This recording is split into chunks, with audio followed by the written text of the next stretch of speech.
Hello friends, welcome back to our channel. ఈ వీడియోలో మనం లాస్ట్ 24 అవర్స్లో ఇండియన్ స్టాక్ మార్కెట్ అలాగే గ్లోబల్ మార్కెట్స్ నుంచి వచ్చిన సిగ్నల్స్ ఏంటి, యూఎస్ ఫెడ్ డెసిషన్ తర్వాత ఇండియన్ మార్కెట్ ఎలా రియాక్ట్ అయింది, ఈ రోజు ఏ సెక్టర్స్ అవుట్ పర్ఫార్మ్ చేశాయి, ఏ కంపెనీలు ఇన్వెస్టర్స్ దృష్టిని ఆకర్షించాయి, ఇవన్నీ ఈ వీడియోలో మనం మాట్లాడుకుందాం. సో వీడియో నచ్చితే లైక్ చేయండి, అలాగే మన ఛానల్ సబ్స్క్రైబ్ చేయడం అస్సలు మానొద్దు. సో ముందుగా మనం గ్లోబల్ మార్కెట్స్ గురించి మనం మాట్లాడుకుందాం. యూఎస్ ఫెడరల్ రిజర్వ్ ఈసారి కూడా ఇంట్రెస్ట్ రేట్స్ లో ఎలాంటి మార్పు చేయలేదు. సో అయితే ఇన్ఫ్లేషన్ పై ఇంకా కన్సర్న్ ఉందని, అవసరమైతే ఫ్యూచర్ లో రేట్ హైక్ చేసే అవకాశం ఉందని సిగ్నల్స్ వచ్చింది.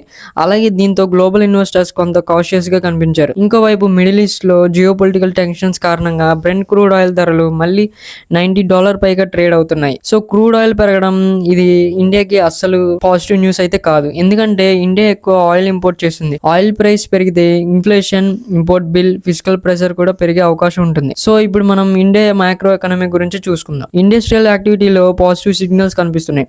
జూన్ నెలలో ఇండస్ట్రియల్ ప్రొడక్షన్ బలంగా పెరిగింది. మ్యానుఫ్యాక్చరింగ్ సెక్టర్స్ లో కూడా మంచి గ్రోత్ కనిపించింది.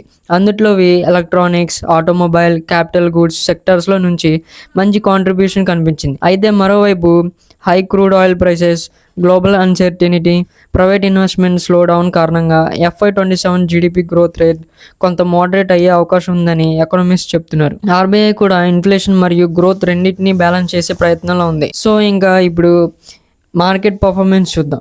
ఈరోజు నిఫ్టీ మరియు సెన్సెక్స్ పాజిటివ్ నోట్లో ముగిశాయి. ఆటో సెక్టర్ ప్రధానంగా ర్యాలీకి లీడ్ చేసింది. సో అందులో ఐటీ సెక్టర్ కూడా స్లైట్ పాజిటివ్గా ముగిసింది.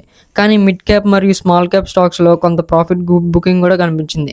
మార్కెట్కి సపోర్ట్ ఇచ్చిన ప్రధానమైన కారణాలు corporate earnings, positive auto results, fed rate pause, అలాగే నెగిటివ్ ఫ్యాక్టర్స్ గురించి కూడా మనం మాట్లాడుకుందాం. అందులో హై క్రూడ్ ఆయిల్ ప్రైసెస్, అలాగే global uncertainty. So sector wise performance చూసుకున్నట్టయితే ఈరోజు బెస్ట్ పర్ఫార్మింగ్ సెక్టర్ ఏంటంటే ఆటో సెక్టర్.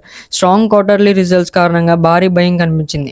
అలాగే IT sector AI demand by optimism వల్ల మంచి స్ట్రెంత్ చూపిస్తోంది. జూలై నెలలో ఐటీ ఇండెక్స్ నుంచి మంచి పర్ఫార్మెన్స్ ఇచ్చింది.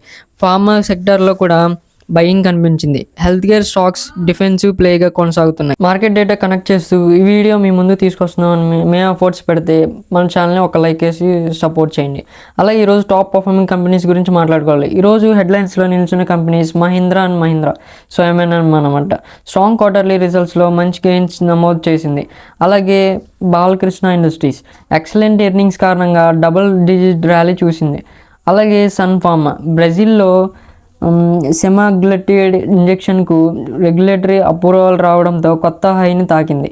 సో అలాగే కోల్ ఇండియా టుడేస్ టాప్ మూవర్స్లో ఒకటిగా నిలిచింది. అలాగే అదానీ పోర్ట్స్ మార్కెట్ ఫోకస్లో నిలిచిన ప్రధానమైన లార్జ్ క్యాప్ స్టాక్స్లో ఒకటి. సో రేపటి మార్కెట్ అవుట్లుక్ కూడా మనం చూద్దాం. రేపటి ట్రేడింగ్ సెక్షన్లో ట్రేడర్స్ ప్రధానంగా ఈ విషయాలు గమనించాల్సి ఉంది.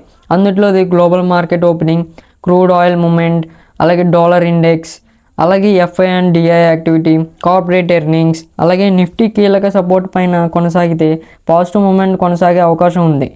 సో అయితే క్రూడ్ ఆయిల్ మరింత పెరిగితే ప్రాఫిట్ బుకింగ్ వచ్చే అవకాశం కూడా ఉంది.